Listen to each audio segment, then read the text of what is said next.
Bonjour tout le monde, j'espère que vous allez bien. Je me présente Manon Bordelot. Je vais vous parler du livre Nudge, mais plus particulièrement du chapitre 12 qui a pour titre Saving the Planet. Donc, chapitre 12, j'ai des collègues qui ont travaillé sur les chapitres précédents. Je vous invite à les visionner peut-être avant le mien, comme ça va avoir une certaine logique dans nos propos respectifs. Donc, pour commencer, les auteurs mentionnent qu'il existe deux systèmes de pensée. Un système plus réflectif ou rationnel, où est-ce que on prend des décisions de manière réfléchie, juste, cohérente, de manière consciente, qui est illustré par Spock dans le livre aussi. Et les auteurs les appellent les icônes. On aimerait peut-être parfois être des icônes. Cependant, on est plus du style à être des Homer Simpson où est-ce qu'on agit de manière instinctive et émotionnelle, plus sur le système automatique. Pour le démontrer, petit test dans les prochaines secondes, vous allez avoir les prochaines diapositives, des noms qui apparaissent. Je vous demande de mentionner la couleur qui se trouve à l'intérieur. Je vous le dirai à haute voix. Puis, on s'en repart. Donc, faites-le pour vrai, c'est quand même cool.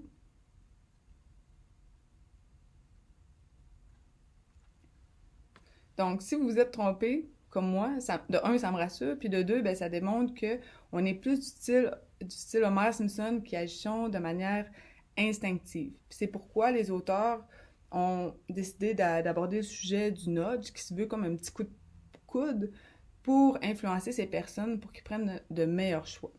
Donc, c'est là qu'on parle d'architecture du choix, qui, à mon avis, est un continuum où est-ce qu'on passe du libertarisme, la liberté des choix, au paternalisme, où est-ce que c'est plus une bienveillance autoritaire. Puis mes collègues en ont parlé, il existe plusieurs incitatifs pour prendre des choix, que ce soit les informations, les subventions, les taxes, les interdictions ou encore les injonctions. Et le nudge, le petit coup de coude, se trouve un peu entre les deux, mais à mon avis, plus du côté libertarisme.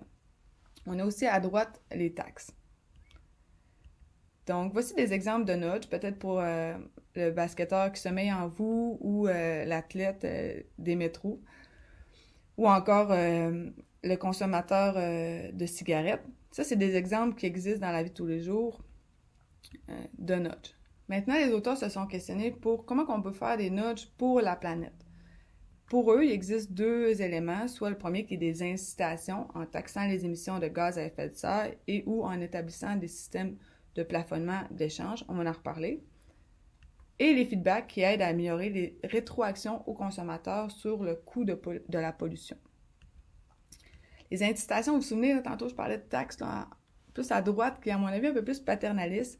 Il y a des pour, parce que, un, c'est facile à mettre en place, ça mène aussi le consommateur à réfléchir. Les contre, euh, on sait, là, les taxes, c'est pas ce qu'il y a de plus populaire dans la vie, puis ça limite pas vraiment les émissions. Tu dis, ben, j'ai payé plus, je peux consommer. Le système de plafonnement, c'est quoi? C'est que quand tu arrives au top, ben, tu peux plus consommer. Euh, les pauvres, c'est que ça limite réellement les émissions, puis ça donne le choix aux consommateurs ou aux entreprises. Les comptes, ben, ça coûte cher. Pourquoi? Parce qu'il faut faire comme un système de surveillance continue. Bon, ben, toi, t'es rendu à combien? Toi, t'es rendu à combien? Bon, ça coûte de l'argent. Euh, donc, les incitations, pour moi, je pense, c'était moins en lien avec ce que les auteurs mentionnent tout le long du livre. Là. J'étais plus à l'aise avec les feedbacks qui sont, à mon avis, un peu plus sont meilleurs pour inciter les gens de manière subtile pour les amener à prendre de meilleures décisions. Pourquoi? Entre autres, avec l'énergie, là, pour la plupart des gens, c'est invisible.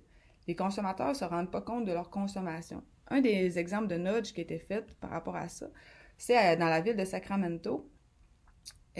Ils ont pris et envoyé le compte de taxes d'électricité, la facture d'électricité aux personnes, puis ils ont classé. Ils disent, bon, ben voici toi, comme là, en bleu, ce que tu utilises. Voici ce qu'un citoyen, un résident dans ton quartier qui est efficace utilise. Puis voici la moyenne de ton quartier, mettons. Puis tu es capable de te situer. Ce qui est important, c'est qu'ils ont mis un petit bonhomme sourire.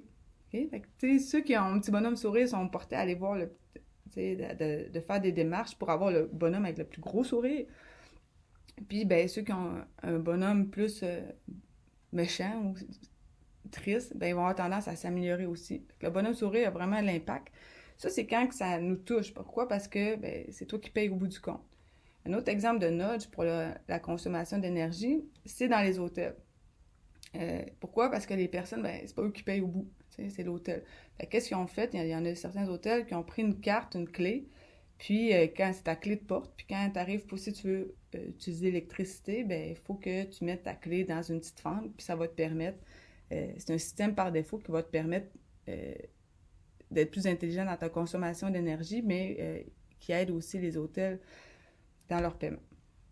En gros, dans cette partie, on parle d'incitation et de feedback qui peut influencer le Homer qui sommeille en nous par un petit nudge.